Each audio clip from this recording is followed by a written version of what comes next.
Here's how I made this super simple print stand using an old cardboard box so that you guys can make one to hopefully display your art prints or even photographs at any fairs or shows that you might be going to. So without further ado, let's get straight to the video.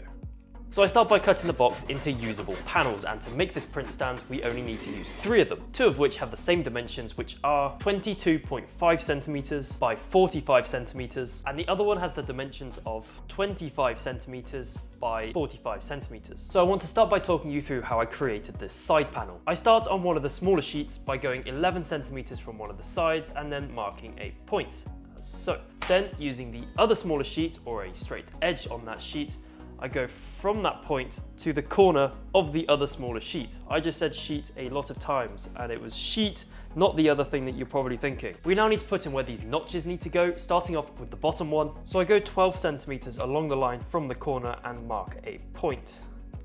Then with the ruler horizontal, and you can kind of make sure it's horizontal by the grooves that you can see on the cardboard, you need to mark a point that is 2 centimeters and also at 2.5 centimeters. Then lower the ruler down a bit to any other point as long as that tip here is along that line, and mark another 2 centimeters and another 2.5 centimeters. Now, what you need to do is use the ruler to join up these 2 points, or the ones in the corresponding places. So the 2 centimeter point with the 2 centimeter point, and mark a nice line. That's so cool. And then at the 2.5 centimeter line and the other one, and then mark another line.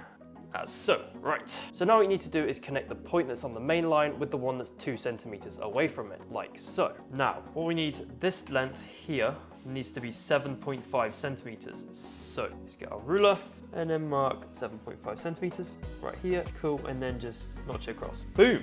Right. We now need to mark another point that is 21 centimeters away from this point right here. So mark it as so. Cool. We then go to this point and kind of do the same thing again, making sure to keep the ruler horizontal by using the grooves on the cardboard, and then go 2.5 centimeters from that point. Now what we need to do is kind of move the ruler just for ease, then go mark that 2 and also the 2.5 centimeters again. The ruler down a bit more again, and then mark another 2.5, move it a bit, and then go 2 and 2.5. Now do the exact same process as before by joining those corresponding points up again. And then join this one up as well.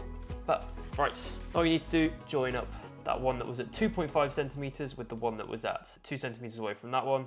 My math isn't working at the moment. Oh. And then join it up with this line that's kind of got a bit wonky, but we'll just straighten it up here. Like so. And just like the one on the bottom, we need to go 7.5 centimeters from these points, mark a point, and then do a little dash. So these are going to act as the notches for the prints to sit in, or the photos, depending on what you're using them for. So once you've made sure that this line goes all the way to the top, so the one at the middle bit, like that, you can then go cut it out. Now I use a scalpel and a metal ruler for this, as it's a lot easier than if I were to use scissors. I mean, you could still try and use scissors. I'm not sure how well it would work, especially a bit later when we have to cut notches into the side of the panels. But yeah. Oh my God, it's starting to tear. That's not cool. Right. And boom, we can just pop it out. And it will reveal our nice side panel. Oh, I don't think it's cut out properly. I think I might need to go back in. Oh God, right. And I think that might, oh my God.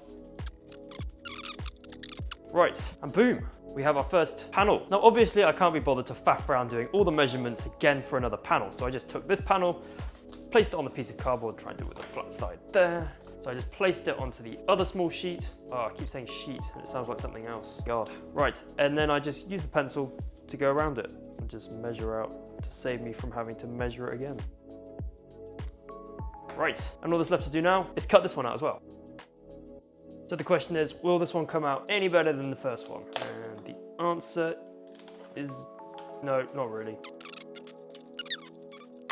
Oof, beautiful. Right, just like that, we have 2 side panels, and you may notice that we now need to put some little dents to hold them all together. So with that said, I'm going to put these aside and let's get the big panel out. Right. So what we need to start by doing is going 3 centimeters from both sides, both the top and on the bottom. And then because a 30 centimeter ruler is too short, I'm going to use the edge of one of the side panels just to join those points together. Like so. So what we're actually trying to do here is to make dents in this piece of cardboard to act as kind of the backbone to join these two panels together. So I'm going to go 6 centimeters from the top on one of these sides here, go 6 centimeters like so, and then go move my ruler to this point and then mark, say 5 centimeters like so. Then move the ruler to this point and mark 7 centimeters, and then move the ruler again, go to 5 centimeters, mark a point, move it to that point, mark another 7, and then go to that point, mark another 5, and then it's all done. And then go to the other side and then mark out points in the exact same place. So another 6, move it down, mark another 5, move it down, and then go another 7, move it down, and go to another 5, move it down, another 7, and then finally another 5. Right, now what you need to do is put the ruler, join those points up, they're in the corresponding place again, and then what you need to do is in the space that is marked out by there, you need to draw a line like so, so there, and then we need to continue doing that for all the points. So now that we've done that, what we've basically done is made these the smaller ones, the 5 centimeter ones, they're going to be the indents. So the bit that we're going to be cutting out are these larger bits here. So all that's left to do now is to cut it out. So we now need to mark out the position of these dents onto the side panels. And this can be done relatively easily by just placing the side panel on its side and then getting this backbone panel here and then just kind of putting it in the position so that the bottom here is nice and flush, and then just marking out where they are, like so. And then dent them a bit, like so as well. So yeah, this is the exact position that each of the dents needs to go, so all that's left to do now is to cut them out. Now these may require some encouragement to try and get them out. See, this is why you should use double-walled cardboard, because it's got a bit more strength to it, so that when you are kind of mutilating it like this, it's less likely to bend and break. Oh god. Ugh. Right. Ugh. So all that's left to do now is to check that it actually fits. Moment of truth. Oh my god. That is something beautiful right there. Right. So just like before, we can get this side panel and put it on top of the other one and just mark out the position of these dent slits, so that's what you can call them. And then yeah, and we can just cut them out, and I'll see you in a minute, or a couple of seconds, depending on how I edit this.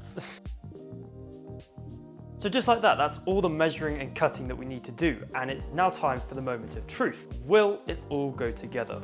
So this one goes in nicely, and oh, this one goes in nicely as well. A bit flimsy, but it still goes in nicely. Boom! So there you go, my entire process from start to finish of how I created this pretty cool print stand from an old cardboard box. I mean, you could now go and paint it or even use paper mache on it just to provide a bit more strength. But yeah, I'm just gonna leave it as it is because I think it looks nice and rustic. And if you have any questions about this video, please leave them down in the comments. And as always, hit that like and subscribe button, and I'll see you very soon with some more creative content.